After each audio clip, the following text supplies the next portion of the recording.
Hi, everybody, and welcome to the show. Dave Emmons, Strange Reality, is right behind me on the screen. And that's the first time I've done that. I got pictures I can put up there too that you might look at and say, hey, what the heck are those? But everybody has, their own beliefs and what they think and what they believe in with ETs, the UFOs, and with all this disclosure going on. I have a very interesting guest, and it's I get doctors on here every once in a while. This is Dr. Dietrich, but he's got some interesting background in metaphysical parapsychology, and this is going to blow my mind. I guess just having him on. Dr. Dedrick Hilton is his name, and he's got a bachelor degree in psychology, master degree in family development, individual family development, Ph.D. and get this, metaphysical parapsychology for all you people out there that's in the paranormal. He's a member of MUFON Ufology, and he's done some research work, and he's I guess he's got involved in some investigations, and he's with a Celtic Cross Seminary, theology Theology-Priesthood. Okay, I wanted to get that whole word in there. Priesthood. Well, that's pretty. I have to talk about that. Additional training with exorcist 2023 to the present. And I just had a ghost guy on, and he was talking about exorcists and these people that are possessed. He's an actor, Paranormal Revenge TV Show 2023, Haunted Hospitals Travel Channel 2023, Cycles Christian Drama 2022, host of Hilton Live Paranormal News on Rumble, Divine Encounters TV host and creator Rumble. And if you look him up on those channels, you'll see him, and I'm going to look him up more. I haven't had time the last day or two, but I just apologize to Dr. Dedrick. So that's just, but I'm going to catch up on his shows and see how he's doing them. Dr. Dedrick Hilton, anything else to add or anything else going on new with you today? No, I just been busy. Filming. We film every week. We have very prestigious guests that come on, very interesting guests that come on Hilton Live Paranormal News and Divine Encounters TV. So we just been busy just filming, and we just being productive every week. Well, one day I might get to that point, but I'm climbing really slow, but I think I'm being throttled a lot of times, or being, what they call shadow banned. It all depends on what you talk about. It's very real. Shadow ban is very real. I experienced it too. Yeah, I'm experiencing that now because I've had some inside things going on, and I don't want to talk about too much about it. But I told you I was a TI, targeted individual, but I guess some of the subjects I talk about, they don't like it. I don't get into politics. I don't want to do that. This is just for entertainment, is what a lot of these people say on these podcasts. But this is not for entertainment. Right today, with Dr. Dedrick, we're going to be talking about some of the things he knows about in the parapsychology field and all the other things. He's talking about spiritual warfare. Can we talk about that, Dr. Dedrick, first off, because we have that going on now, don't we? Yes. Well, spiritual warfare is spiritual warfare is going on right now, but it also depends on the individual. We all might have experienced some type of spiritual warfare attack at some points in our lives. There are different levels to it. Not all of it is always demonic. There's various levels to spiritual warfare. Now, you stated that we're going through it earlier. What was you elaborating on by any chance? We going through this topic earlier? Well, you said spiritual warfare that some people are going through. I think when people look at it, they feel like all of society is going through spiritual warfare. And sometimes there might be some resemblance that society is going through it, but it's also an individual thing that people go through too. Okay, what I'm talking about is like we're having these, I guess you can say, religious wars right now going on with Israel, Hamas, and all this other stuff, and that's totally religious. And we have the Christian faith in this country that a lot of times people are looking at. Is that what we're talking about, spiritual warfare, Dr. Dedrick? Well, you have what you have going on overseas in Israel right now is spiritual, but also political based and religious based, so it's a mixture. Well, usually when we talk about spiritual warfare, we talk about people that's being attacked by negative entities, demonic entities at times, a lot of negative energy and negative forces. Okay, so that's very real, right? I mean, Yes. the devil is very real. They call it the devil, but what is it really? Isn't it each individual is either good or bad, Dr. Dedrick? Well, it's not. Sometimes it could be negative force, like I said, like demonic, and sometimes it's not. Sometimes, because remember, a demon, a demonic could be a characteristic trait. Somebody could be godly, somebody could be demonic. You out here savagely killing kids and killing people, that's evil. But when we talk about spiritual warfare, for example, people that experience start having extreme weird circumstances occurring in their homes. Their finances might get messed up. They might start experiencing illnesses, strange illnesses at all this starts to come down on them at the same time. And usually when we do our investigations or research, I don't want to say investigation, but research, we'll find out that maybe they've been toying with something that opened a gateway or a portal for the negative forces to come in. It could be generational curse from generation to generation. When you see people that experience generation after generation of severe drug usage, have the same criminal mindsets that where people getting arrested for the same behavior or experience severe trauma, the same trauma, grandma had it, mama had it, the daughter has it, the cousins have it. That in itself is a form of spiritual warfare and attack.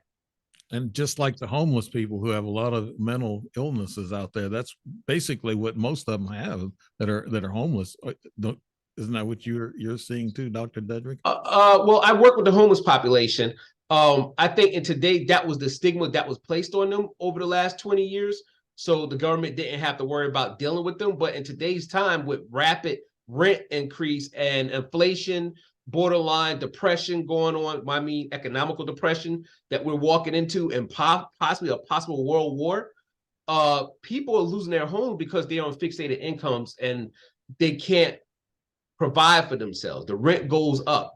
Only 3 states in the United States have rent control, meaning they can only go up so far. The rest of the states, the landlords can go up as much as they want. There's no limitation. There's no cap to it. So when I see these homeless people, yeah, there's some people that's on drugs, but oftentimes I've been seeing people that's 23 years old with kids sleeping in cars in tent cities. And it's sad because their situation is really not their fault. Like one woman I spoke to, she was like, they went up on the rent 3 times. I only make this amount of money. I got evicted.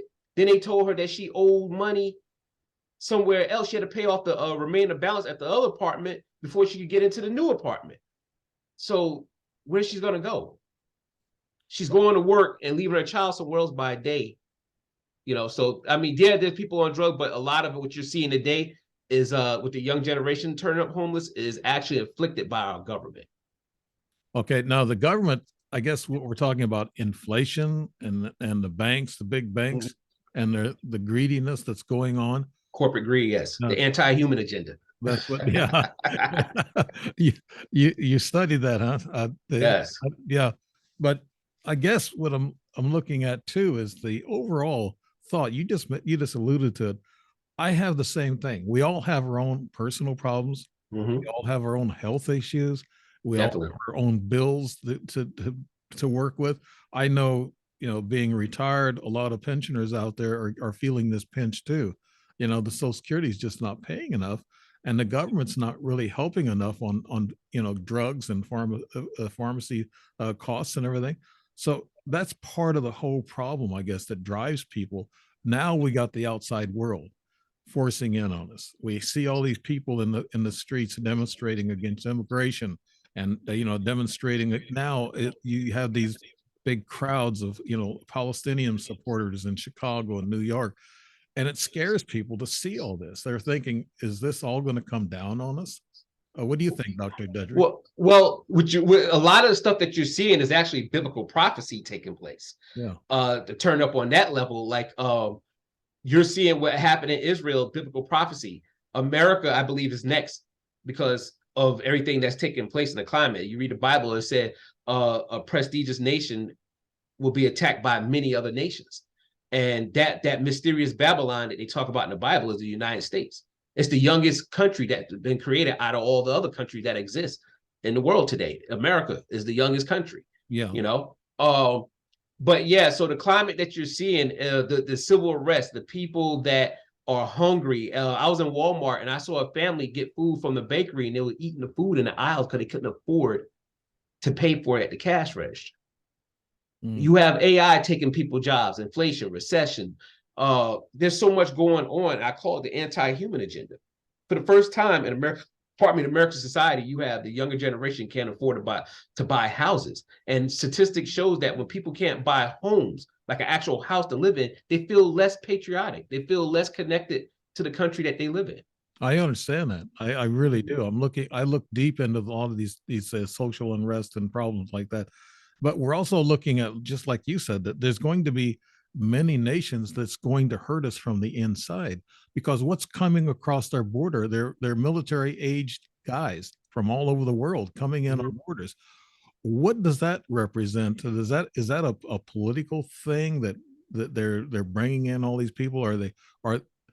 You hear all these strange stories, and this is just for entertainment purposes only, people. I'm just saying that now. We don't want to be chopped off here, but I'm looking at all this stuff going on, and we just sat back, scratch our heads. We don't know, and I think that's going to be our problem. Like you said, it's there's probably this new world order that has other ideas, that on what they want to do with all of us. Is that what you're thinking too, Dr. Dedrick? Well, yeah, I definitely think it's an anti-human agenda, for one. When you bring in outsiders and treat them better than the people that's living in here, you have a problem. Like, what is I always ask America this: what's the goal? What is the objective? What's the direction we head into? What is the main goal that anybody can sit back and say, we're doing the right thing right now for the greater good of Americans? Or humanity, just not American, humanity. They're not allowing us to build these, we're not allowed to purchase houses. People can't purchase cars anymore because outrageous, an $800 car note. They're getting their cars repossessed. Everything that a human being tries to do in America today, I only can talk about America because on our soil, is a struggle. The basic necessities, home ownership, a struggle. Owning a car, a struggle. Feeding your family. If you're paying for groceries with your credit card and not the cash in your pocket or your debit card, that means you can't afford food. Right. Because when you pay for a credit card, you use somebody else's money. What is the overall objective? What's the mission? Not one politician could give us the mission, say, yeah, well, we're doing this for the greater good because this is going to lead us to something better. Even the release of alien information that's slowly being leaked out to the public in America. Right. And there's a purpose to that too, isn't there? Like a false flag narrative. That's exactly what it is. And I'm going to repeat again, Dr. Dedrick, this is for entertainment purposes only. We're talking, okay? Because they don't like us to talk about this kind of stuff sometimes, but we should talk about it. Like that's on my platform. I keep it real. I'm going to talk about it because the people need to know. The people need to know. Like the false flag of alien invasion, I believe is real. You had a gentleman, he did a video back in the 80s. I don't want to say he was a psychic, but he said that America one day will have something similar to the flu that will wipe out hundreds of thousands of people. That was COVID. Then he said they're going to openly admit about alien technology and they're going to stage a false stage alien invasion. And meaning they're going to have holograms come out the sky that look like real crafts. But our jets are going to be hidden within the hologram, blowing up stuff.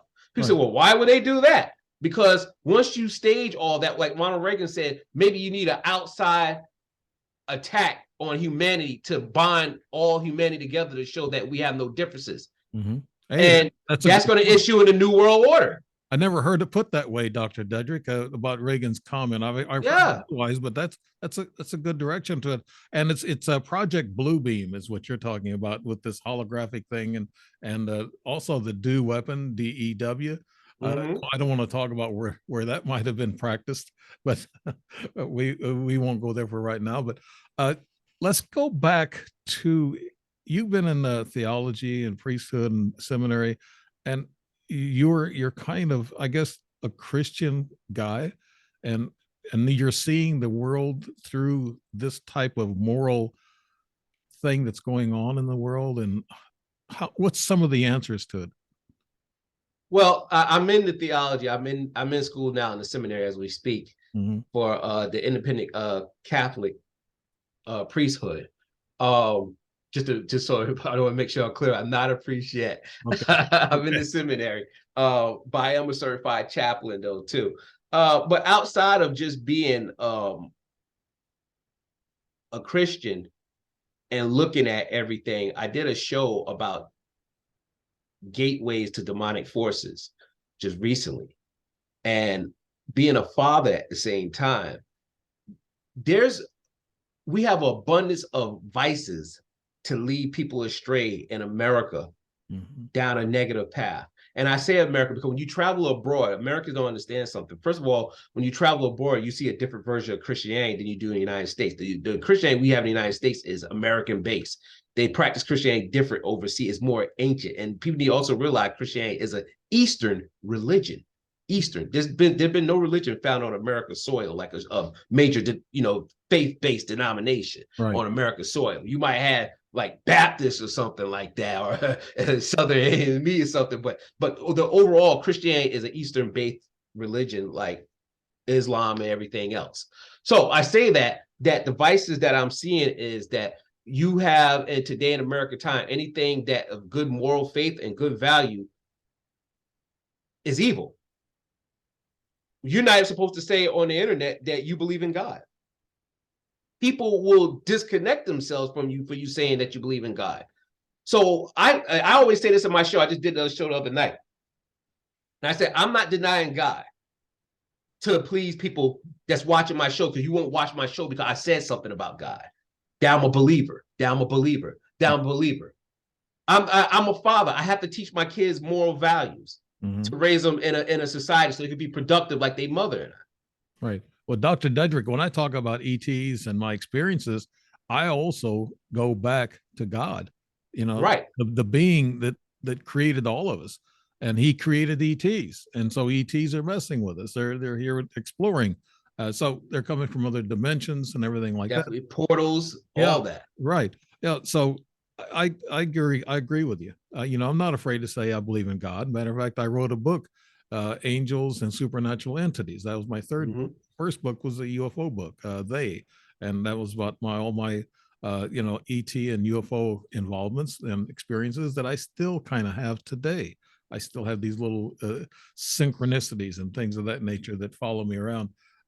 But I'm with you, Dr. Dedrick, on this idea about God, and we need to return God to this country and the Constitution, and that's something for kids to see and to be grown or raised up on. I'm sure you're probably pretty productive of your kids knowing all this. Yeah. For example, if we talk about God or anything political, which is usually educational for the country, you'll be shadow banned. You'll be ridiculed. Right. But Instagram could show teenagers having gang fights in Chicago and shooting themselves and killing each other live on Instagram, live. And it's not censored. It's not blocked or nothing. You could go up there right now and watch videos for the last 10 years, people getting shot in Chicago, shot in a car, talking on the phone, abundance of streams. So what we have is selective viewing. Meaning that, you're talking something that's against the establishment, but we want the kids weak and desensitized. So we're going to shadow ban because we don't want that content to be heard. That's why I'm on Rumble, because it's free speech and there's no algorithm. You cut a live show, it shows up in the algorithm. It just shows up in the stream. You have the freedom, the free will to select that. But back it up to the alien thing and God. For those that even question are alien real, well, if you read the book of Ezekiel in the Bible, it talks about the spinning wheel. Right. You read Genesis, the Nephilims. It talks about, people don't realize, this is archaeological fact, that before Noah and the flood, the first few humans, they had webbed hands like reptilians. So the Bible is full of information. Yeah, and people just have to read it a little closely, and also the interpretations. I guess a lot of churches have different interpretations, and they can actually steer people sometimes in the wrong way. This is for entertainment purposes only. I'm talking about here, but I'm on most all platforms, Dr. Dedrick. So I have to kind of go by their standards or their community standards, as we say. So that kind of hits me anyway. But I feel that this whole thing that we need to be honest and talk about truth, especially when it comes to children. And you have children, and I don't have children right now. I got stepkids, but they're older and they're pretty much on their own and everything. So and they're doing great. But I can just imagine growing young kids up in this environment. What do you got to say about that, Dr. Dedrick? Oh, well, that's, first of all, you have to be an active parent. And that's challenging for some parents, because if mom is working 2 jobs, and that's another thing that they have done in America. They broke up the family structures in America with divorce rate. They made divorce a badge of honor with families. They broke up family. I remember back in the day, you see families riding in cars on Sunday after church on a family drive or a family picnic. Mm-hmm. And they made family anti-thing. So now you got all these devices where the kids at home with the cell phone in their hand, and they're watching and listening to all type of crazy stuff. And like I said, anything of good moral value is evil, but anything that's evil is good. That's where we're at as a society in America today. And you see this mostly in America, because look at the violence that we have here. Is far, well, I can't say that because Israel just been invaded, but I'm talking about on a whole though, but like America culture, we're less religious than other nations. Our kids is more out in the streets than any other nation. The family unit, we have careers. Think about this. I want you to think about this, Dave. We have careers that you could go get a degree in, and that career specialize, and that agency specialize in breaking up families. That's crazy. Yes.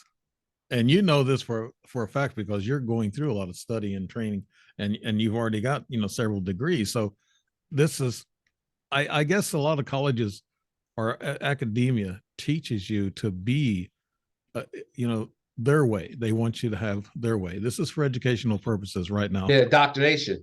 Yeah, indoctrination into different things. But we're all puzzled.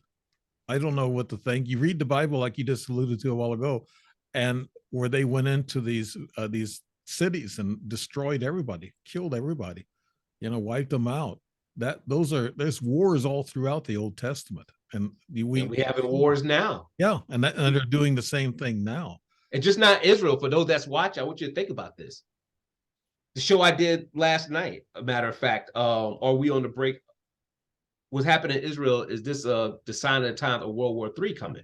The reason why I say that is you have Israel attack. Israel, the most prominent country that has a lot of ties to us, so that's why everybody up in arms. But you got Ukraine and Russia. You got Asia. You got wars in Northern Africa. Then Haiti been invaded. Mm-hmm. You have America on the brink of a depression, a silent depression, meaning that the acts of depression is taking place, but they're not talking about it because they don't want to over alert people. You have all this chaos going on. It's the signs of the times. It's biblical prophecy. We on the brink of World War III. This is the early stages of war. This might not be the early stages. It might be even, they already tell you this is going to escalate faster. But think about this. Israel go to war, eventually it's going to impact our gas prices. It's going to impact, if gas prices and oil prices go through the roof, that's going to impact trucking companies. That means there's going to be a lack of distribution of goods taking place. Lack of distribution of goods mean, stores not going to have stuff. They're going to have to lay off employees because they're not selling that much merchandise. You lay off employees, now people can't feed their family. What happened to that? Now you have crime go up. Right. And there's a lot more things going on that the news doesn't show us. Absolutely. And again, this is for entertainment purposes. Invasion of Haiti. Yeah. And African nations also, there's war. Yeah. Northern Africa. I just found that one out. Yeah. They're killing each other. They're slaughtering each other over there. We don't know about all this stuff. Why do they keep it away from us, you think, Dr. Dedrick? Well, I'm going to be frank with you. I just had this conversation with somebody today at the VA. I have a concern for America and its military. Our generation of young kids today that's going in the military is at an all-time low. Mm-hmm. All-time low. And then those that's going in are going in with this mindset. they're not coming in with the same urgency and toughness that you see other nations. Think about this. Hamas that attacked Israel, right? His soldiers are not old guys that's 70 years old. Some of them guys are 22 years old, maybe even younger, shooting rocket launchers, kidnapping kids, shooting people in the head over in Israel. Look at, even though what they're doing is horrendous and wrong, but look at the durability of their psyche for them to say, I'm willing to do this for my nation and go all out like this. Today's time, our kids, everything hurt their feelings. Watch what you say. You don't want to upset Jimmy. Don't tell Jimmy his shirt a little too tight on him. Don't tell Jimmy his shirt is the wrong color. How can you build a military with that type of generation? I got blasted at by somebody because I put out a show the last week about America are closing down Walmarts to build FEMA prisons. Okay, but there's massive executive orders out there that are real, which I showed in the video. Anybody could Google them because I Googled them before I put it up. Seen them, yes. Yeah, real executive order. They just hated the fact I released this content. Right. And this is for entertainment practice. I mean, purposes, because I'm going to have to be able to air this, and I want to. I really dig what you're saying. I want to ask you a question, Dr. Dedrick. Everybody that's fighting wars and they're killing people, and even us, we all give credit to our God. Now, does God really want us to do all this killing, Dr. Dedrick? Well, I mean, like I said, you live in biblical prophecy time. The Bible tells you what's going to happen step by step, step by step.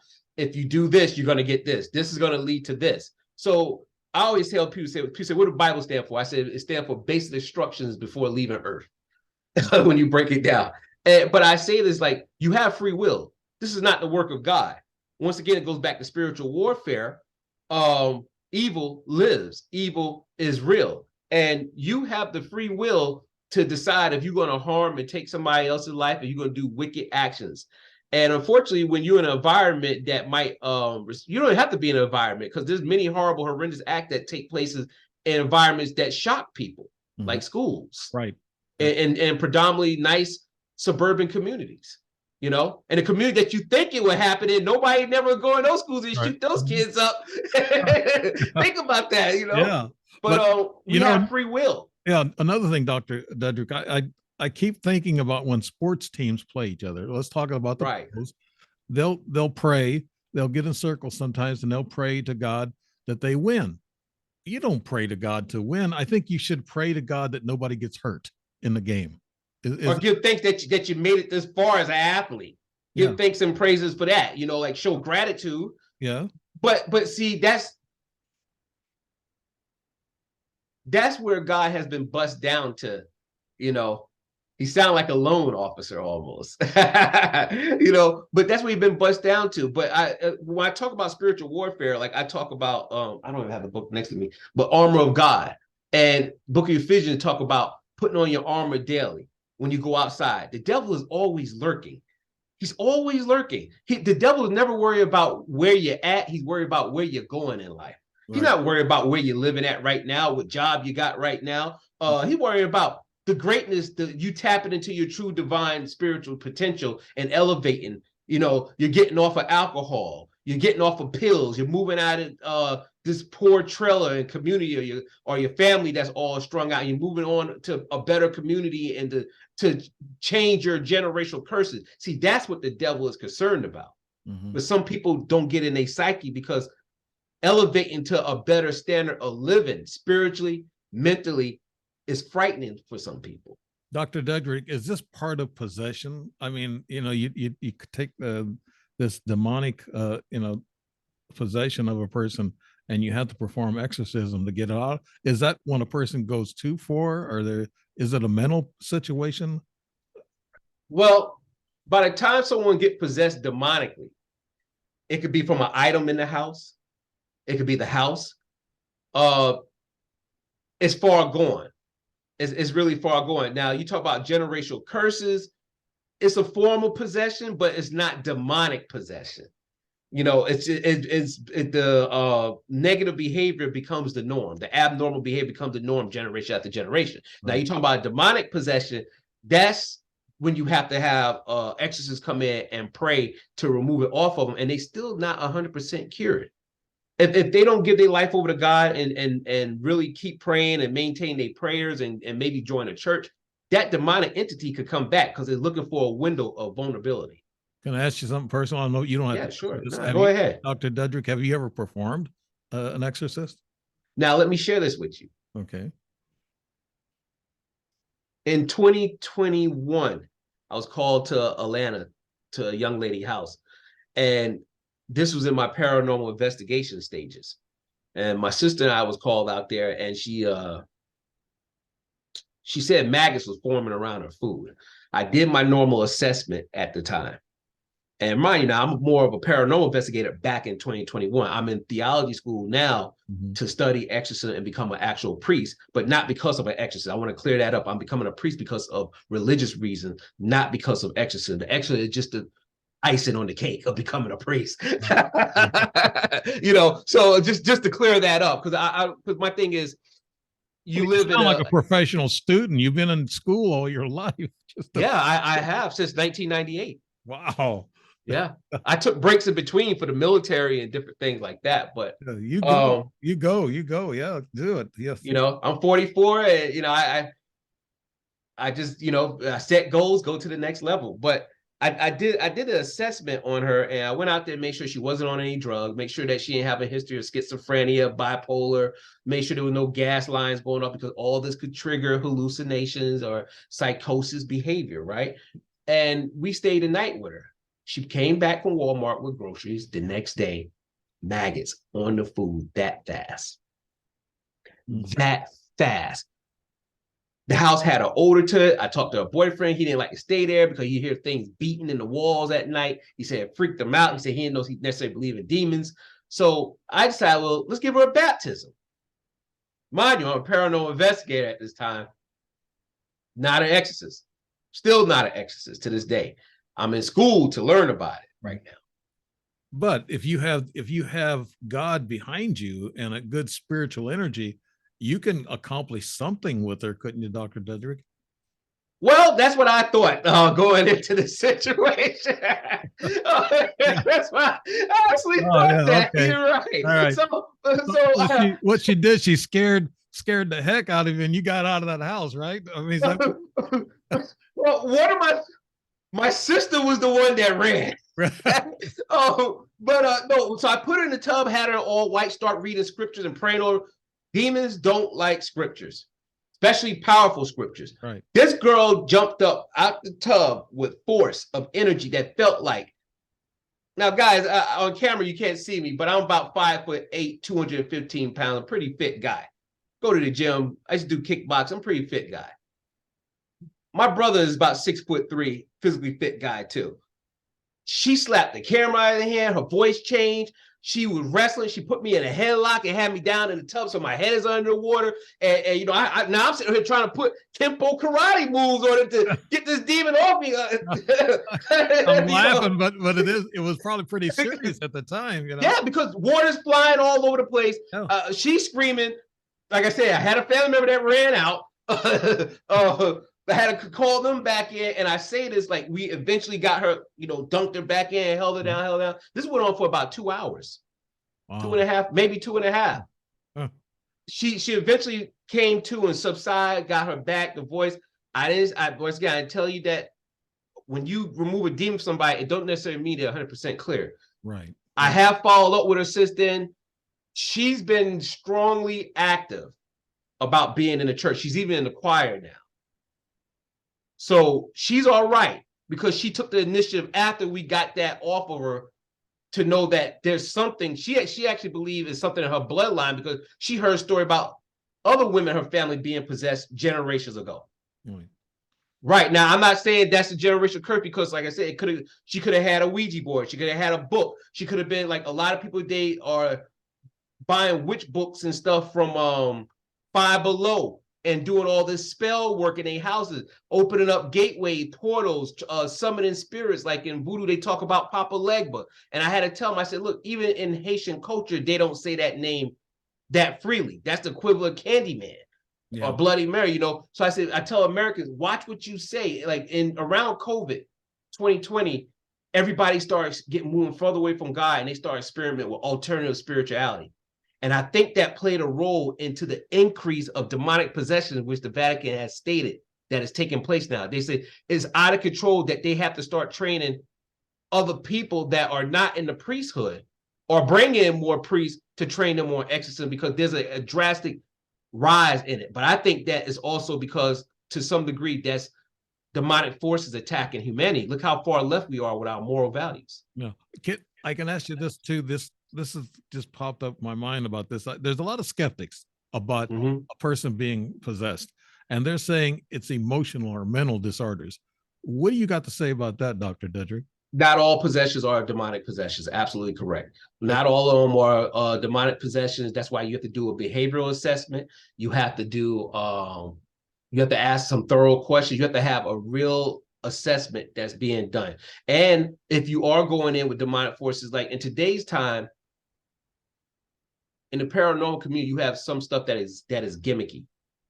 People go take a class on demonic possession on Udemy online for like $10, and all of a sudden they on Facebook, yeah, I'm an exorcist, but they don't say anything about God. They don't live a godly life. Why would you want to go into a house knowing that you're not godly yourself, that you're not right with God, you're not saved, you have been baptized and gave your life over to the Lord, and now you want to risk going in a house and having a demonic entity attack you, come home, attack your family, or even worse, you could, let me break this down to anybody that's watching.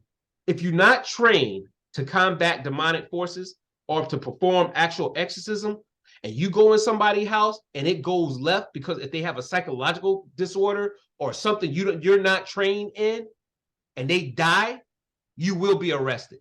In the United States, you will be arrested. It's just like parapsychology. I have a bachelor degree in psychology. I worked in clinical counseling. I have a master's degree in individual and family development. I'm a member of Psi Chi International Fraternity Association Honor Society.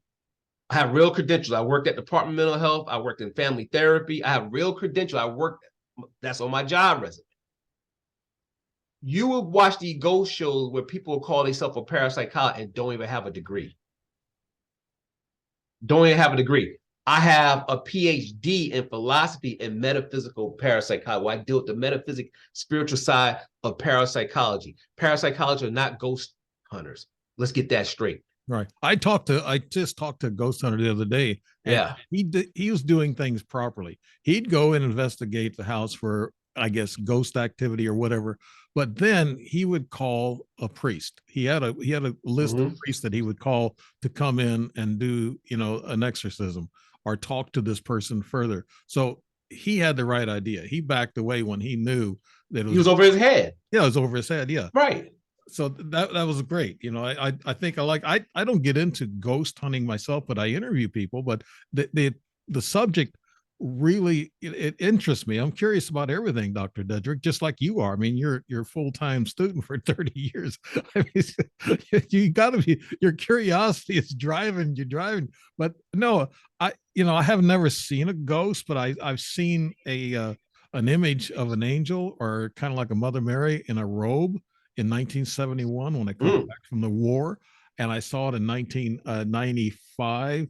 No, it was 98 when I saw the second one. It was standing at the foot of my bed, and I didn't take it as a ghost. I took it as an angelic, that's right, event. So I look at things, with a spiritual thing. I don't like getting involved in ghosts because they can attach to you, can't they, Dr. Dedrick? Well, a ghost haunt places or location, demons will attach themselves to you.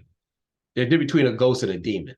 A demon could possess a book, a house, an item, like like a doll or something. Demons also get stronger when they sense fear. Demons love to play mind game. They love to trick you. They love to isolate you. They like I used to go in people's houses back in when COVID got real bad. I had a government job, and then the government job shut down. Fortunately for me, I was able to work in the skilled trade. So I was like a home repair tech at that time. And I was going to people's houses when COVID was really, really bad. And these women was in these apartments with their houses in broad daylight, pitch black, AC running, it's cold, it's damp, everything felt wet. That's a breeding zone. When they come out, they had stains on their clothes, bonnets on, and that's a breeding zone for demonic entities. They love that. There's no light, there's no positive vibration taking place.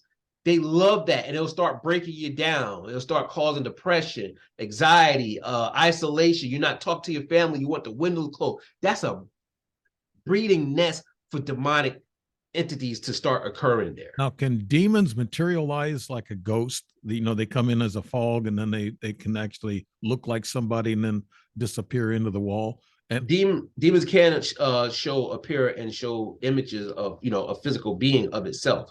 It could change somebody. Like I done heard stories of people having sex with women and they saw the sex demon in her while they performing sex. Like, especially like if, you know, there's a mirror nearby, and this one guy told me, he looked in the mirror and he said the woman you having sex with, her tongue was all long, her hair was crazy, her face was all wrinkled up. And he said, but when you look back at her, she was back as a gorgeous, beautiful woman, Mediterranean woman. And I said, yeah, you having sex with a sex demon.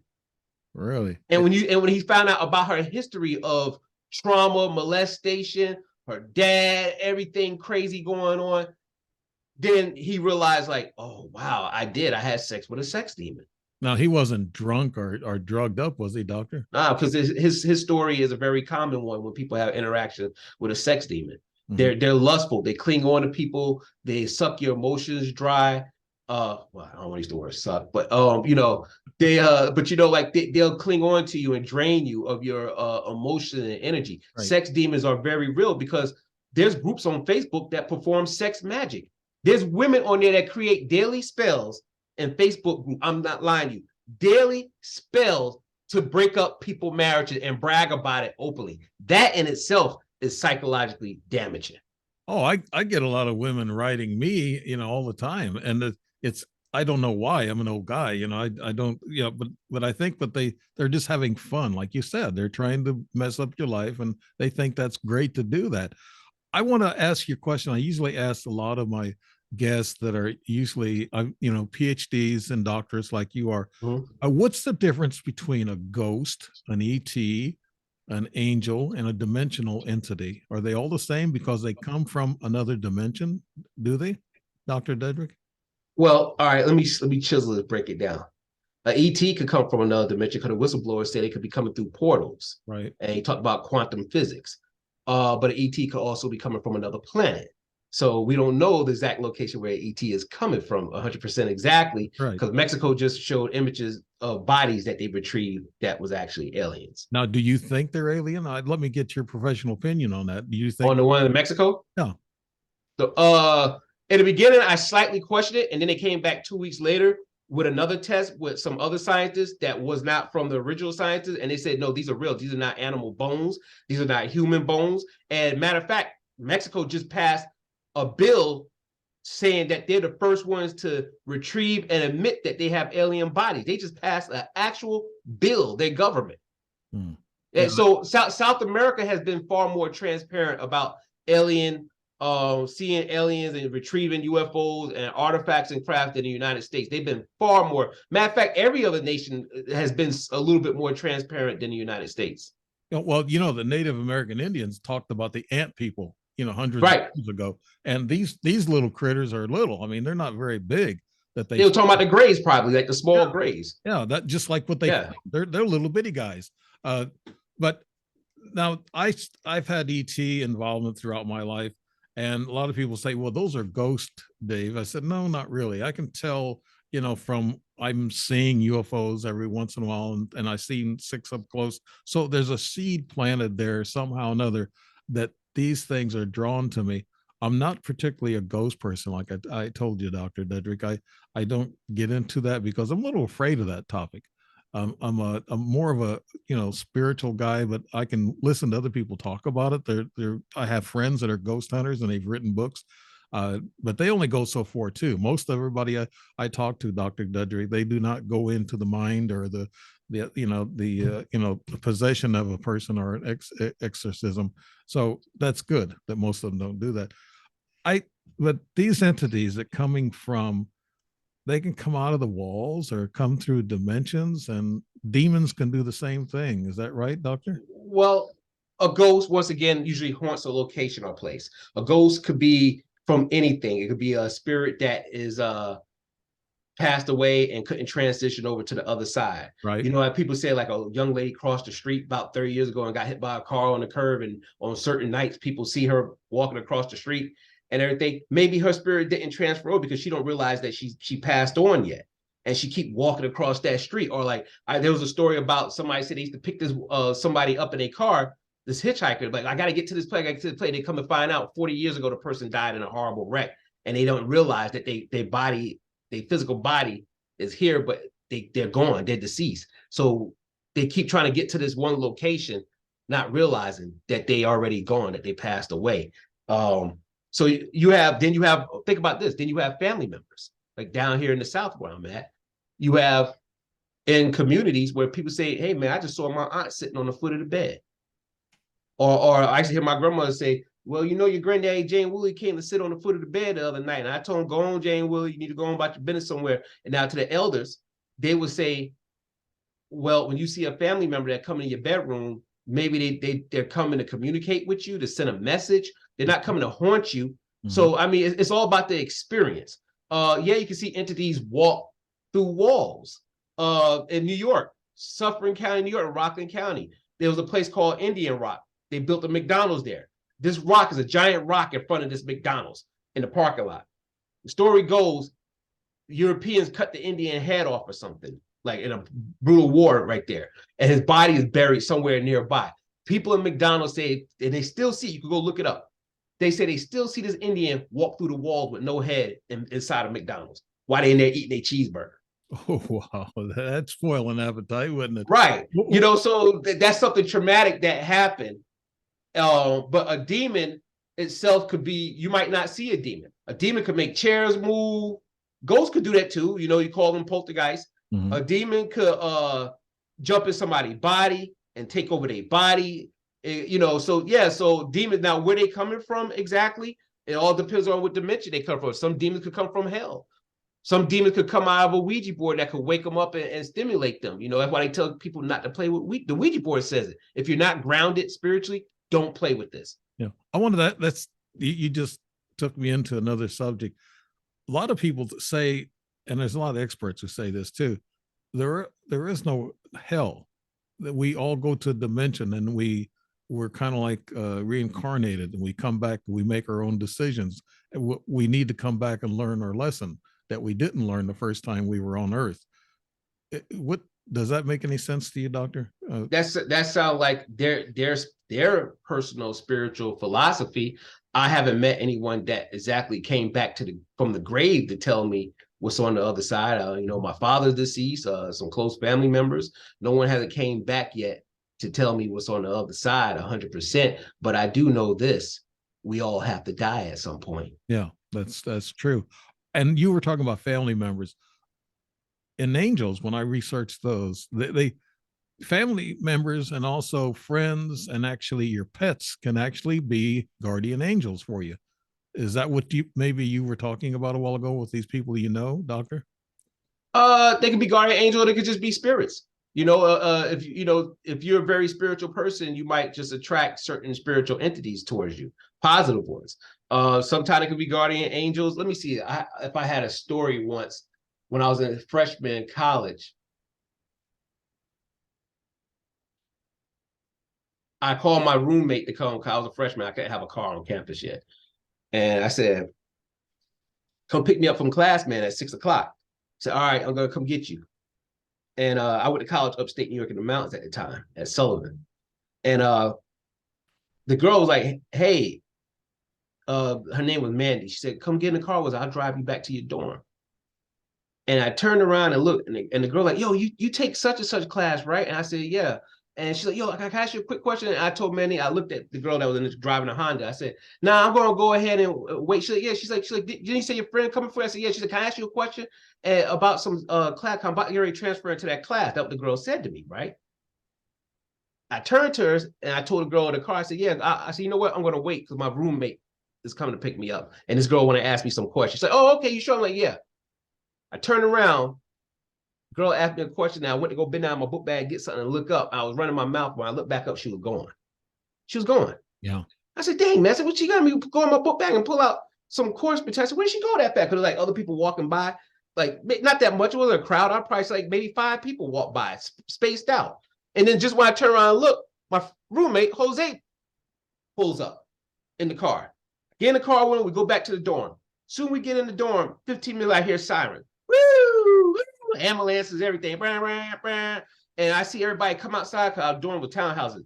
I'm like, man, what's going on? We walk into the end of the road. They're like, yo, that whoever was in that brown Honda, with everybody in that car, they went around the curve and spun out and flipped over and hit 3 trees and landed upside down in the pond.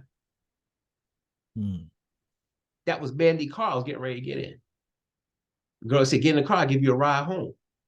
And I think the girl that said, can I ask you something about your class? She said, I'm getting ready to transfer into your class. And they said that you know a lot of material. She was an angel. Because she told me just while I was getting ready to tell her about to get ready to get up, she said, oh, didn't you just say your friend? This is actually said me. Didn't you just say your friend? And I'm like, well, why would she even? And I thought about like, why would the person even say that to me? She didn't even know me. So she was like, didn't you say your friend was getting ready to come pick you up? And I said, yeah, that's right. I said, you know what, Manny, go. I'm gonna go ahead and answer this question for her because Jose coming. And when I bit down my book bag to go in my books to pull out information to give her about the class, I looked up, she was gone, and Jose pulled up. My roommate pulled up. Wow. She was an angel. Because if she didn't show up, I would have got in that car and I would have been in that car wreck. I've seen people disappear like that too. I've actually met, I know you have to kind of, I know you're an open-minded person. You have to be, because everything you're getting into, your consciousness sounds like it's very high. And I have ran into extraterrestrial humanoid beings. I ran into one in Sedona, Arizona back in 2010. And I've seen others and they just disappear. I actually see one in the gym that I work out in, and she's there for a while and then she's gone. I just turn my head and she's gone nowhere. It's just like she's coming and going in a flash. I guess they can teleport or whatever. What make you think she's an alien though? She disappears.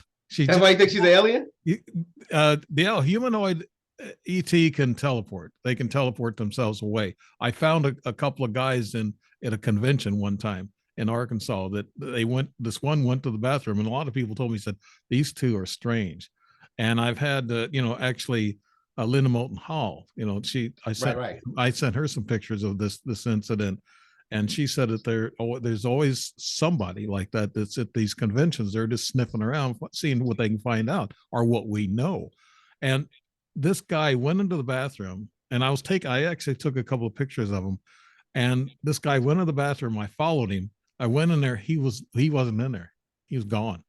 So they teleport and they're gone. These are ET humanoids that are walking amongst us. You've heard of Dr. David Jacobs, this book, yes. They're walking amongst us. I'm sure you studied that because as curious as you are, you have to get into all this stuff. So that takes us into UFOs and ETs and walking amongst us. What do you think about that, Dr. Dedrick? Well, they've been stating, meaning documentation from certain groups, have stated that the United States have been interacting with Nordic aliens, that there's different type of aliens living amongst us. The Nordics are usually about 7 foot tall, close to 8 feet. Pretty broad, strong shoulders and stuff. Then you have the grays, the small grays. Then you have the bigger grays that's like maybe almost 7 feet tall themselves, which I heard that they tend to be the most violent ones. Aggressive out of the grays. And then you have the reptilians that are covered in human skin, but underneath their skin are their reptiles. Now, remember the TV show V from the 80s? Right, yeah. Right, remember that? That's an old yeah. Right. But so you have reptilian. Now they say the United States, now the whistleblower even stated that there's a violent extraterrestrial species that are very violent and actually have killed humans. And they drink blood, right? I don't know what they drank, but I know that they had captured some aliens even back under, I think it was Nixon, maybe, that under Nixon, and they had them they had this alien stashed at a military base. I don't know if it was Area 51 or whatever. It was in Florida. It was in Florida. So, and he actually attacked the soldiers. But Dr. Stephen Greer, not Dr. Stephen Greer, David Grush said, the whistleblower stated that they have blown ships, like aircrafts out the sky. So he said not all of them are friendly. No, the reptilians aren't friendly from what I hear, but there's also different races of reptilians. I heard something interesting, and I actually had a dream about I was in a room and it was somebody. No, I had a guy. He was a black guy, and he's a really good host. I can't think of the name of the show, but he said, "Have you ever seen any black aliens?" I said, "Yes, I have." I just had a dream about a black princess. She was beautiful, you know. She was wearing these clothes. I knew I was on some kind of an alien ship or something, and she come over and kissed me on the cheek and then walked away. And I thought, wow. And then I heard stories that the first ETs that were on this earth, they were black. Well, you talk about Anunnakis. Yeah, they were native people, Anunnakis. Yeah, they weren't tall whites, you know, they were black. So I'm reading this and looking this up, and a lot of the history, what we're thinking is wrong. The history is not correct, you know. Well, you know, you have, even with the Nation of Islam, they stated about the mothership coming back from the sky. And they talked about that in the 60s. That's in one of their indoctrination under the Nation of Islam. They talk, that's in their points of belief system about there's a mothership that's going to come back with black people flying it. Right. But I want you to think about this one. You do have different species of aliens. God knows how many of them out there, because we're just starting to admit that we might have UFO crafts. Do you think they're the same races that we have here, like Asian, Spanish? No, I don't think that not divided like that. No, not Dr. Stephen Greer, but the whistleblower stated at the congressional hearing, and he stated on TV, so anybody go back and watch, he really said this. He said human beings are a cheap DNA copy of the aliens that the government has actually interacted with. That they're a cheap spinoff of them. Like we actually might descend from them from ancient times. Right. So and that's been said by a couple of researchers about aliens too. Like, hey, you know, these humanoids, we kind of share similar bone structure. Maybe that's why every time they abduct you, they always try to take sperm samples and crossbreed us. Right. They do that. I think I met a couple of my kids because they come to my house, and these are Japanese, Asian persuasion. So, and that was the Asian gal that I met in Sedona. So, what about on the moon? Did you see the picture of what NASA had shared on the moon? What they retrieved? Yeah, I mean the body. The body, on the moon. That looked like a brown-skinned woman with dreadlocks. Right. They were laying on the bed, that they said, and they said that when they went up there in the 60s, Apollo 20 went up there, they stated that they saw now I did a podcast show about that with real audio footage of NASA employee talking about this. They said there was a giant mothership hovering above them while they was on the moon. He said there was satellite dishes that was not created by humans, and it looked like they was monitoring Earth with these satellites. He said there was a building, a pyramid type looking building. He said that they went into, and he said the woman was laying down and she had these tubes hooked in her, but he said they could tell that the building was being operated through her mind. And so was some of the crafts that were flying over. So that's why when some of the whistleblowers state that, even you have Dr. Greer, the whistleblower Grush, and Bob Lazar said that the crafts didn't have steering wheels, that they could put their hands down and they controlled the spaceship through their minds. Yeah. Telekinesis. Yeah, telekinesis. That's right. Yeah, I've heard that story about that one, the woman they found. Do you think that story is really credible, Doctor? Well, I mean, we live in some strange times. Think about this. Yes, you are. 5 years ago, 5 years ago, there was no congressional hearing on UFO with all your famous senators and politicians there. Right. It was telling you, not the senator, but the government in charge and the media was telling you were crazy and that they don't exist. We just had a congressional hearing live on TV, not privately, live about alien life form and alien technology. Yeah. So anything, put it this way, sci-fi has become reality now. Has become reality. So anything is possible. I had a theory today on the last show I was on today. I was talking about alien abduction. And I presented a theory to them.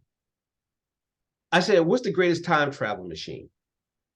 And the guy was like, well, you know, the French and da-da-da, we're gonna. I said, greatest time travel machine that is documented by scientists is the human mind. Yes. We from here, I could be in Egypt, I could be in France. The mind, if people say, wow, what you're talking about, think about this. Any type of invention that's been created was seen in the mind first and then put into action in reality. So is it the mind a time machine? If I see this vision of how to create a four-wheel vehicle that's called a car, and I say, you know what, I'm gonna put something on it called tail lights, and I see it, and I say, okay, now I'll go in the garage and create these tail lights. Okay, that's bringing it into reality. I visualize it first here. But think about this, about alien abduction. I do believe some of the aliens are metaphysic spiritual beings, some of them. When you go to sleep, you go deep into REM sleep, rapid eye movement. That's when you start to dream. What if that your alien abductee experience,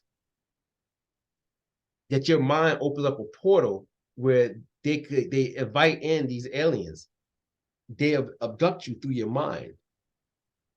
The whole abducted experience is metaphysical. Mm-hmm. That's why when you wake back up, you're somewhere else, or you're in your room and you're lost. I'm not saying you didn't experience it. You just open up another portal through your mind that they came in through. Yeah, I think there could be a combination of both, because I felt both. I was almost electrocuted several times. I mean, static electricity hit me and just paralyzed me. So they can do it physically, or you said metaphysical a while ago.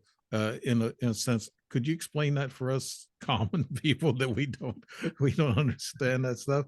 Metaphysics picks up where religion leaves off from. Metaphysics is beyond the physical. Right. It's taking the boundaries and limitations off of spirituality, off of science, quantum physics, and all that. Mm-hmm. It's going beyond into other realms and stuff. Fifth dimension, we leave from the third dimension going to the fifth dimension. Right now, everything you're witnessing right now is three-dimensional: anger, hostility, bitterness, poverty, crime, death, third dimensional. But once we start tapping into a higher level of consciousness, we transcend into the fifth dimension, which is higher forms of spirituality, where I'm no longer in my physical form, I'm in my spiritual form, and I could achieve greatness, because now I'm breaking the chains of limitation, financial instability, or whatever that's holding you back. You're breaking beyond that, because that's just a program uploaded in the matrix. You're not really broke. Okay. That's your mind telling you that you're broke. If you start telling yourself, no, I'm wealthy, I attract money, I attract high quality people in my life. You see that man mind back there in the radiance coming above him and the pyramids and stuff? That's high level fifth dimension. Now you start to attract better people. And when people say, well, how you do that? I said, think about this. You never see wealthy, rich people like Oprah, Jay-Z, and anybody else hanging around broke people. Because what do all rich people have in common? They know how to go make more money, because they already learned the secrets and tricks to metaphysical spirituality. Right. Manifestation. There you go. Manifestation. That yes. They try to teach that in frequencies. That's what I want to get to now. You're interesting. I mean, there should be a lot of UFO, people that should call you in and talk to you. But here's the thing I wanted to ask you. They have said, scientists, academia, and I know academia is hard to convince about any of this, except now with disclosure dribbling in, they might listen a little bit. But they say when we dream, we actually do go to the fifth dimension. What do you think about that, Dr. Dedrick? I do believe that you tap into other dimensions, but you don't even have to dream. You could go into deep meditation, your macabre meditation. You can activate that, and that will take you into other realms. One time I was meditating, and I felt my body shift from one side of the living room to the other. Another time I meditated, there was a purple sky, and there was like raindrops of different colors falling, but above me was a giant all-seeing looking eye looking down at me. And I was on a cliff, and it was looking down at me, and the sky was like purple, like kind of like your background, like a purplish and pinkish and blue. Right. But you could meditate and go in the fifth dimension. You could meditate. Meditation is going to be your basic key to elevating the fifth dimension, because through that, you'll start calming the mind, and you'll start breaking away the matrix program. And you'll start tapping into higher self, which is going to improve your daily way of living. Right. That brings to mind the color purple, they said, is a favorite color, the ETs. But it also brings to mind two of my favorite musicians, Jimi Hendrix, Purple Haze. There you go. Then you got Prince, Purple Rain. Purple Rain. Yes. Do you think they saw this stuff and this is how they wrote their songs? Who knows what Jimmy was seeing? Jimmy was on some stuff back then. Prince was on some things too, but I watched Prince before he died. He became more of a higher conscious person, and I watched him on talk shows where he would start talking about a lot of historical stuff that he was challenging and didn't know about. So I thought that was cool. Like right before he passed, like he was starting to learn about it. But musicians are creative people, especially great ones. So they have to be operating on a different level of different frequency. Totally different frequency. They can't sleep at night like Michael Jackson. He was a genius, and he couldn't sleep because he had music going through his mind. Now, Jimi Hendrix, an interesting story about that. His manager said this: he hawked his guitar because he needed money. And then the manager said, "We're on TV this afternoon. You have a TV show to do." He says, "I can't." He said, "What do you mean? I don't have my guitar." He said, "What do you mean? I got to have that guitar. I hawked it." He said, "Where's that at? I'll go get it." So he went and got it out. Jimmy could not play another guitar. He had to play his own guitar. So was there something magical about that guitar, you think, Dr. Dedrick? Well, I knew he was pretty, he had high standards about how he was going to perform. Right. Like there was one time I read that he had his back turned on the crowd because the sound didn't sound right out of amplifiers. Mm-hmm. So, everybody had their particular way, just like me. You saw me. I didn't want to come on until I had my background set up. Yeah, right. I know. Yeah. Because once you get into a certain standard or mode, like for example, I'm just talking from me, like the reason why I go get all this education certificate from real institutions and real places, credible places. I don't have the position. I'm not in a position to be non-credible. I'm not in that position. Some people could, like I said, not 3 times their spirit, they could do the black t-shirt stuff. That's fine. I'm not knocking that. That's entertainment.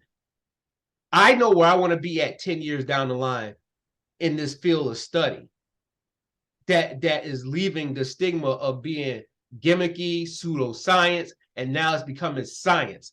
Mm-hmm. I know I want to be a front runner. When people look back at me, they can say, "Boy, wait a minute, this guy was talking about this stuff 10 years ago.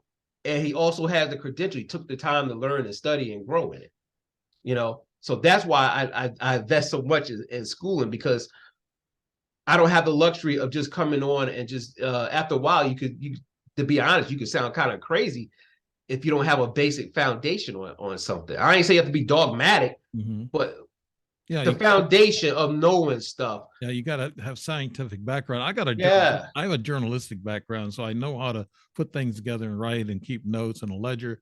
I've written 4 books just about now, but I'm into that writing. But I wanted to ask you, and now we're going in, I guess we're going to tail off here in the interview. I wanted to ask you about Matrix. Are we a Matrix? Are we a hologram, Dr. Dedrick? Well, okay, let me put that. I think that we have a lot of uploaded programs in our mind. Now, there's some people that say we live in a simulating reality. And I saw a research that kind of like broke that down. I have to look at that some more. Mm-hmm. But I do believe that our mental mindset are programmed. Like, you remember being you of age. Remember you get like a Windows program, you upload it up on your computer. Right. Like, I got Windows 95 or Windows 97 and so forth. I believe that the human psyche is programmed like that. There's some people, every individual have their own program that they upload it in. And sometimes some of us might bond more. Maybe the fact that me and you are talking and other people that I talk to, maybe we have the same psychological program that's been uploaded into us in this thing we call the Matrix. And that's why we attract each other, because we're just part of the program that we exist in. Now, if you go to somebody else that has zero clue about what we're talking about, and they're not into this at all, but they could tell you who ran how many yards for a football team over the weekend. That's a program in itself. Right. I find them hard to interview. I mean, I have to have some, somebody with the consciousness like yourself, and also you have the academics behind you to back that. And that is great. And here's another thing. They said that God knows every hair on your head, and does he know our destiny before, does he know where we're heading and what's going to happen to us before we know it? That's another thing. Or do we make a choice? Are there, we're getting back into, I guess, God and religion and the matrix, but do we take that right or left road when we make a decision in our lives, or is our destiny already set, Dr. Dedrick? I look at how far I have come from where I have come from. If you're biblically scripture-based, you believe in free will. And that's what the book of Genesis tells you. Man has free will. Right. He told Adam and Eve not to eat from the tree. They did. They exercised free will. Virgin Mary redeemed Eve from all that. But you have free will. I do believe that we can. Now, nobody don't know when they're going to die. My mother, I was talking about this, but she said, you don't know when you're going to die, but if you're doing stuff, reckless stuff, like driving at 150 miles per hour, heavily intoxicated, and steering the car with your feet, you're going to crash. You're going to go out. Yeah. That's you did that to yourself. You're robbing banks, you're going to get shot during a bank robbery. You did that to yourself. But we do have free will in our destination. We have free will to exercise how far we could go in life. And it's about effort, how far we want to go, and what mindset you have. If you want to be amongst the greats, and obviously you might need to have a really positive mindset. And you can use the word of God to help get you there, to help maintain that mindset, being loving, kind, charity, and so forth, and brotherly love. So yeah, we have free will at the end of the day. That's just my theory. People could challenge me, but once again, if you're biblically based, you believe in free will. Right. So destiny's not locked in. You can actually take different turns in the road and see the warnings ahead. I think a lot of times angels come into your life. We talk about Tesla and Werner von Braun and all these geniuses. They always say they get their knowledge from up there. They point their finger up there. They're referring to either extraterrestrials or they're referring to God. I don't know. They don't really tell you. Well, it could be God's source, God's source. You referring to the universe. Well, God made the heavens and the earth. Yeah. So he's lingering somewhere around up there. Right. That's what at least what I think. But once again, my perspective could be skewed when you start talking about God, because I know I come from a particularly faith background. I have experimented in the past, for those that's watching, I have experimented with other forms of religions and different type of spin-off groups and stuff. I've been out there young, experimented with, trying to find my way in my path. How did I ended up here? I kind of felt I was going to end up here. I felt that back when I was like 20, like strangely. There was part of me that always wanted to be a priest. I said, not for no paranormal like that, because me being a priest, I take serious my reading my scriptures daily, my rosary, going to mass, and everything, working with the homeless, charity, where I'm at this stage of my life. I take it serious. So it has nothing to do with the paranormal. I want to thank you. I want to thank you for being that type of person that's getting out there and helping people. I know throughout my life, I volunteered like Red Cross and things of that nature, but doing something you're doing personal, with the people that need people like you, to lead them into a better life and lead them away from where they're at. That's fantastic. And in your metaphysical studies, they talk about frequencies now. All you see on the videos on Facebook now, you see all these frequencies. They say, listen to this frequency here, and it'll clean up your pineal gland. What's your take on all that, Dr. Dedrick? Well, I was the one that said, if you to the frequency, it'll attract money and wealth. Well, music does have frequencies. Yeah. There's the devil or demonic frequency too. I forgot you can look it up for y'all watching, but it's a real frequency. music frequency does impact the mind and can stimulate behaviors. Mm-hmm. You listen to frequency today, you watch the young kids listen to the music today, that frequency, I forgot what they call it. They give the music genre a different name, drill music, savage music, whatever. But when the music come on, when I used to work at a juvenile prison and the juvenile, like the worker would put that music, I'm like, man, stop playing that music because it's triggering the kids. You play that, soon they put on, they call it the trap music, whatever, not rap music, but like the trap music, which is similar to rap music, but it's a rap music have all these different genres underneath it now, you know? Right away, you see all the kids start throwing up gang signs inside their cells, and they'll start bouncing a certain way and stuff, because the music has a frequency that stimulates that certain behavior. That's why when you listen to gospel music, if you listen to a good choir song will make me cry. Yeah. It'll touch me in the heart because of the frequency. Me too. Yeah. Yeah. It'll touch me. I never got in. I'm a rock and roll musician. I'm a rock guy myself too. I'm classic rock and old school hip hop and dance. That's why I like Prince and and Michael Jackson and all these performers. I love I got them on my MP3 all the time when I'm working out.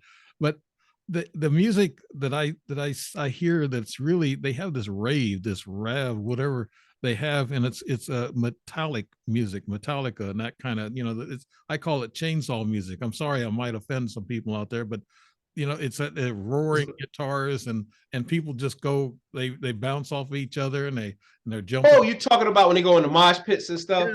Yeah. I think that was an 80s and 90s thing.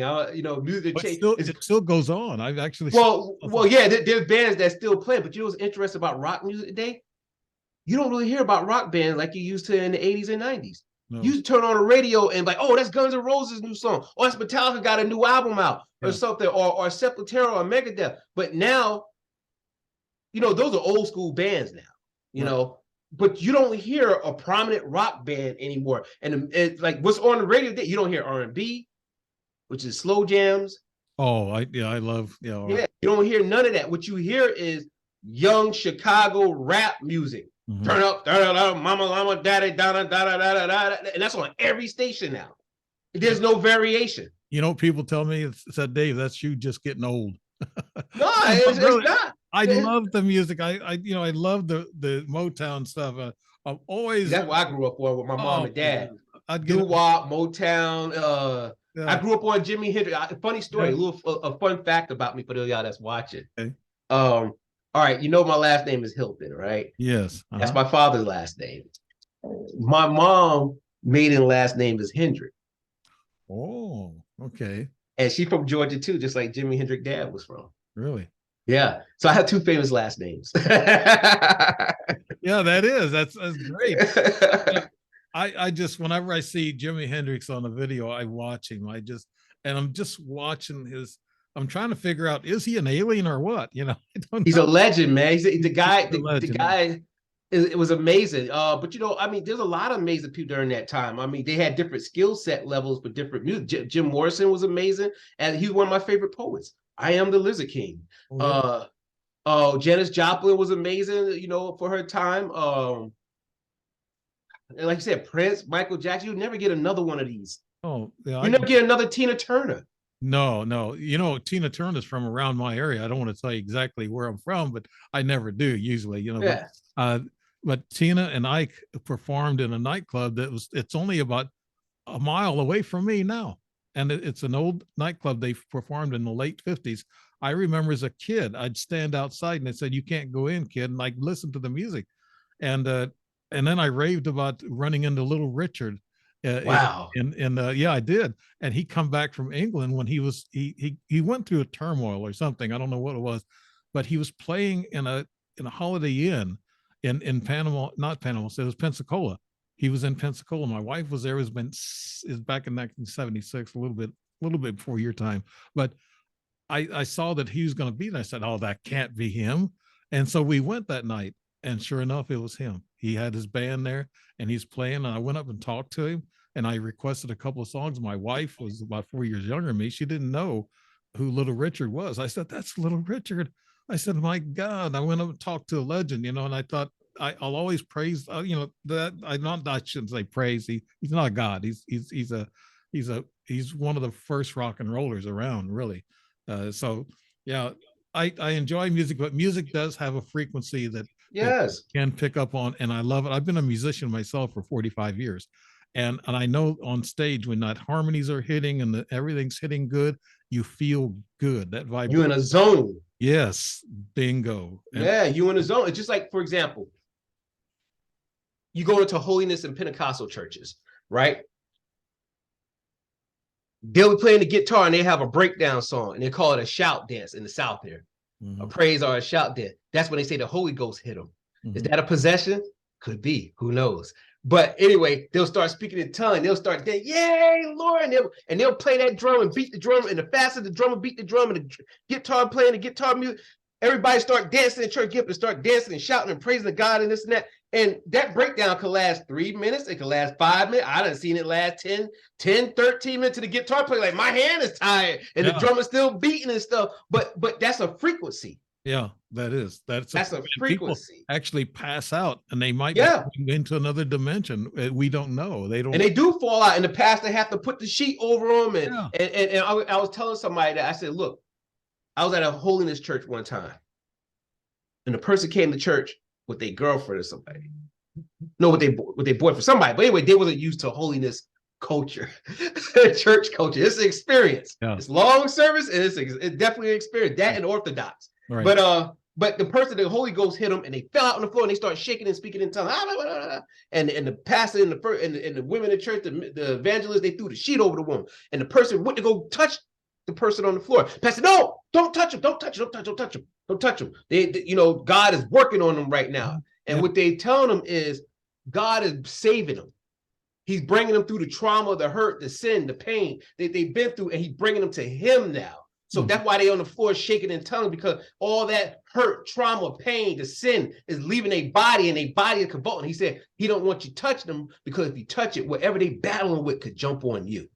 Wow, that makes sense. I've seen people. I've been to Pentecostal churches. I've visited almost every church there is, but I've seen older people who will get up and start dancing, and they just throw their canes to the side.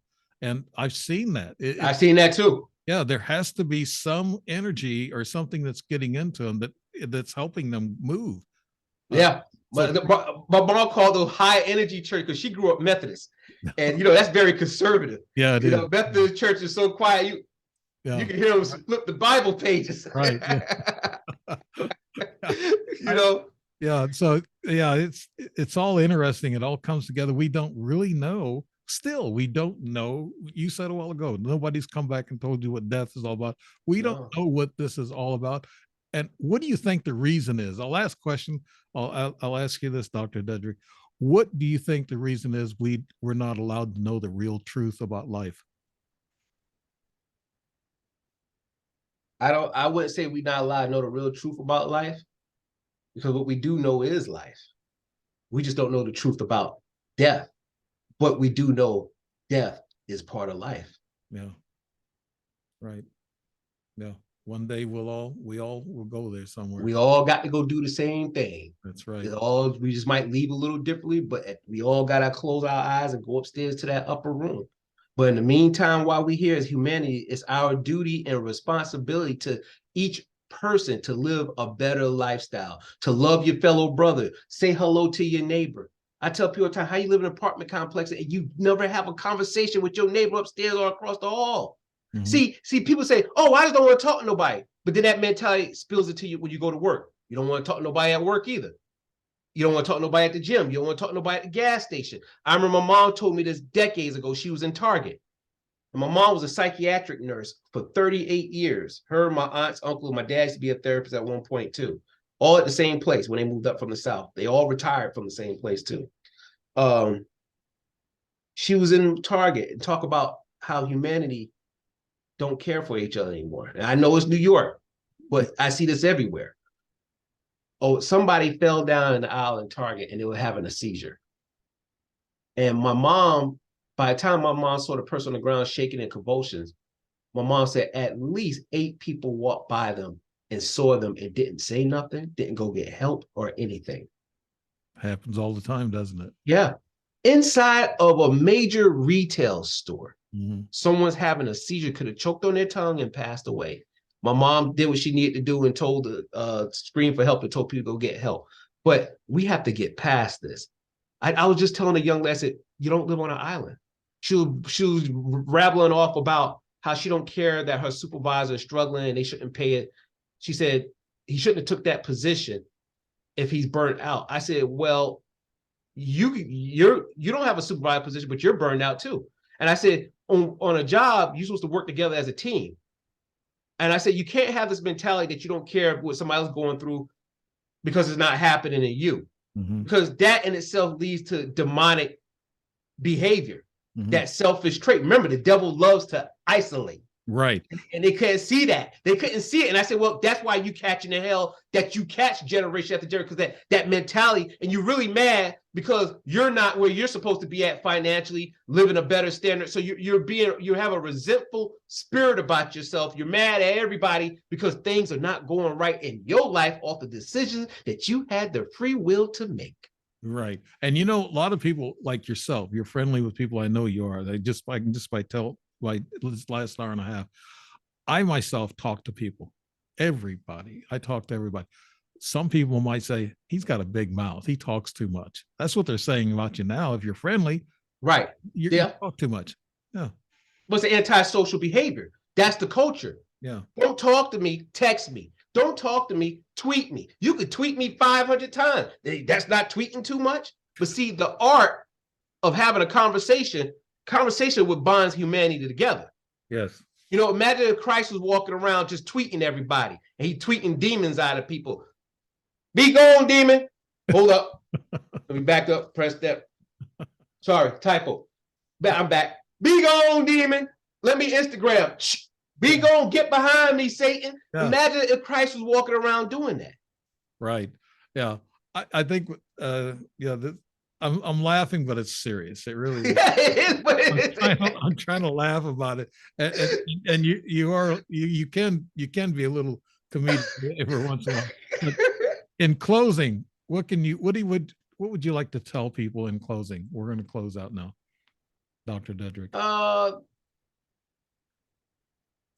Keep an open mind about the times we live in. There's entities and there's situations that are arising we're finding out that is true. There's more to come.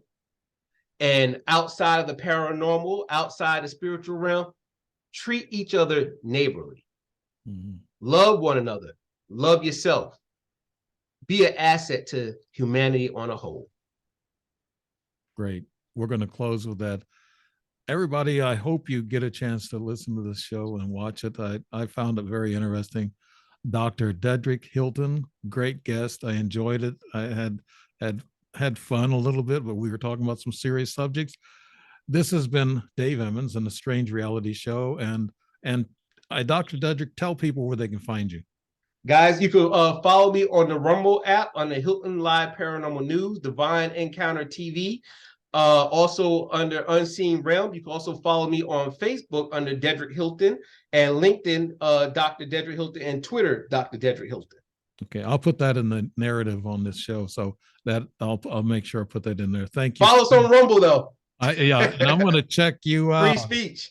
I'm going to check you out on Rumble, and so I put this video up on Rumble also. Hopefully, I know they'll take it. I love Rumble. I talked to the CEO before. I love Rumble. Really? Okay. Yes. Yeah. So I want to tell everybody, thank you for listening in and watching, and have a good night or good afternoon whenever you listen to this. And Dr. Dedrick Hilton, thank you so much. I mean, you were a piece of candy for an interview. To me, I mean, really, a great interview. Thank you so much. Thank you for having me, Dave. You too.